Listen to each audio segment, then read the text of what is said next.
Niacinamide is an ingredient which packs a lot of power. The first thing that it's remarkable for is that it's able to control sebum, which means that if you have very oily skin, you tend to get very bright and oily slip on your skin. It's perfect for your skincare. If you have a lot of acne, it's again great for your skincare because niacinamide also reduces the production of sebum, which means there's going to be less sebum, there's going to be less blocking of your pores, and therefore hopefully less breakouts. In fact, niacinamide has a lot of advantages, and I want to make sure that I cover all of them because that's definitely going to help you decide whether you need it in your skincare or not.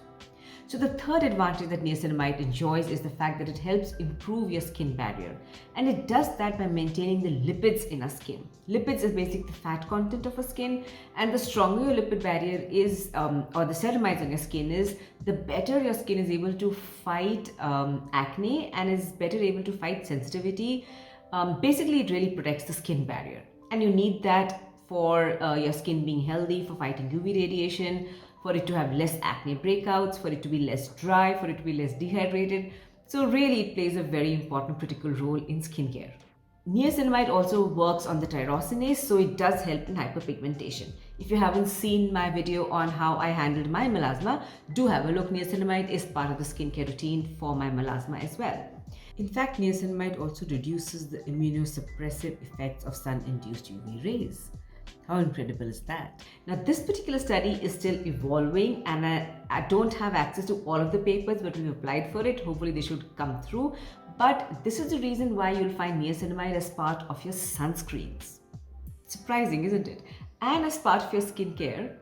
And this is where the science of skincare is so interesting, and the fact that we are discovering new things and getting the best skincare possible sitting right here in India. So niacinamide in your sunscreen will also help in prevention of acne breakouts. So it's a good ingredient to look out for if it's there in your sunscreen. What else does it do? It also targets a lot of pathways which actually help in fading the acne breakout scars that we might have or having the pigmentation. One of the best things about niacinamide is that it also helps improve the sensitivity of your skin. So if you're using retinoids for the first time and your skin is going through retinization, or if you're using a lot of BP in your skin, benzoyl peroxide in your skincare, if you have acne and you have a lot of sensitivity, niacinamide could actually help in dulling out the sensitivity and making your skin feel nicer and better. So do we require niacinamide in our skincare or not is the burning question. So there is no yes or no to that question. It's more important to understand what niacinamide does for you and therefore build the case on whether it's required in your skincare or not. So what I would do is I would list all the benefits that niacinamide has and put a check mark. And if the check marks are a lot, then you definitely know you require it in your skincare. So I'm going to be reading some of the scientific stuff that works in favor of niacinamide. Niacinamide has something called nicotinamide, and which is an incredibly restorative active. This helps in restore the cellular energy of our skin and helps repair damaged DNA. So incredibly important part of not only sunscreen but also part of your skincare. Is it essential in skincare? It is not essential, but the benefits of niacinamide greatly outweigh not having it in your skincare, especially when you have conditions like acne or if you are fighting pigmentation or melasma, even acne scars for that matter.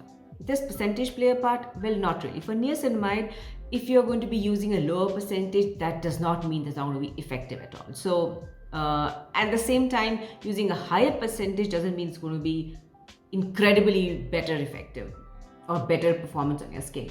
Like I have niacinamide from the Dermaco, which is at 10%. Then I have niacinamide from the Minimalist, which is at 5%. And I have niacinamide from the Ordinary, which is at 10%. When it comes to textures, they all perform almost the same. The one from Dermaco goes in very, very beautifully. And I've used it for a few weeks. I didn't have anything bad to say about this product. It goes in very nicely. It doesn't have any pilling, which is very, very important when you have a lot of skincare going on your skin. I don't know why formulations don't account for the fact that people will be using multiples of these skincare, and therefore pilling has to be an issue that has to be addressed at the formulation point. So Dermaco doesn't give you pilling at all. It's a very good product actually. I think it's one of the best products that I enjoyed from Dermaco. Then there's the niacinamide from the Minimalist, which is at 5%, and it has hyaluronic acid 1%. And as usual, the Minimalist ka dropper will not work the first time when you start using it. Then eventually it will. after you've spent a lifetime working on it. And as you can see, it is almost the same. This is just a little thicker than the one from the Dermaco. It's a little more creamier than the one from Dermaco, but honestly guys, I found no difference between the niacinamide from the Dermaco and the niacinamide from the Minimalist. The niacinamide from The Ordinary is different, of course. It's over. It's just the last bit of niacinamide that I have left with, and as you'll see over here, this is the thickest of all, which means that when you put this product on, it's going to be less chances of pilling. It has a lot more slip in it, which means a little amount goes a long way, which both of the other serums don't have. So The Ordinary products are just that 0% better is what I'm beginning to understand and believe when compared to its competitor in India called the Minimalist. But the cost advantage that the Minimalist gives you is unparalleled, so it just makes more economic sense to use the product from the Minimalist. I have also in the past used the niacinamide from Sugandha, but I've never gone back and repeated it. I thought the performance was okay. So among all of these three, I found equally balanced products. They're very good. The zinc, of course, helps additionally when you have a lot of acne and a lot of oiliness on your skin. If you're looking for niacinamide as part of your pigmentation routine or the melasma routine and not acne routine, then what I would recommend is the one from the Minimalist is just at 5% and it has 1% hyaluronic acid. And so this would work much better for melasma because you don't want the additional zinc in it in any case if you're just looking at pigmentation or melasma. So the choice for melasma would be with Minimalist, and for acne would definitely be The Ordinary or the Dermaco. What can the niacinamide be paired with? You can pair it with almost all of the other actives. You can pair it with vitamin C. I know there was a thing that, you can't pair niacinamide and vitamin C together. I don't know where these things come from, but now the directive is that you can combine. Kuch nahi hota hai. And I've been combining them forever. So it's great with vitamin C. You can, in theory, combine it with your Retin A or the retinoids. I personally don't combine anything with my retinoids. I just do a cleanse, I use the retinoid, and then after some time I use the moisturizer, and that's it. But if you wish to combine with your retinoids, it's completely safe to be combined with your retinoids. It can be very easily combined with alpha-butane, and it can of course be combined with your azelaic acid. This is a product you can use in the morning and you can use in the evening.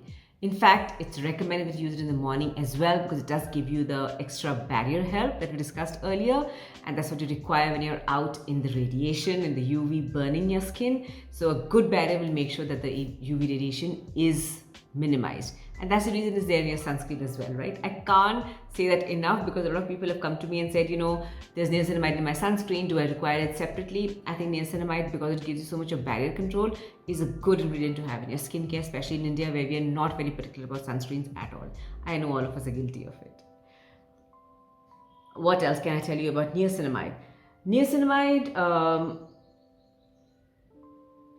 the one thing I don't understand about niacinamide though is, and I'm trying to do a lot of research on it, is that since niacinamide actually reduces sebum production in the skin, how does it still work so beautifully for dry skin? I have really dry sensitive skin, but I don't think that when I use niacinamide, my skin becomes any drier. So does it not control sebum on dry skin? That's a problem I'm going to be solving, and I'll possibly come back to you in a few months and figure that one out if I have some answers. I'll meet you in the comment section. Ciao.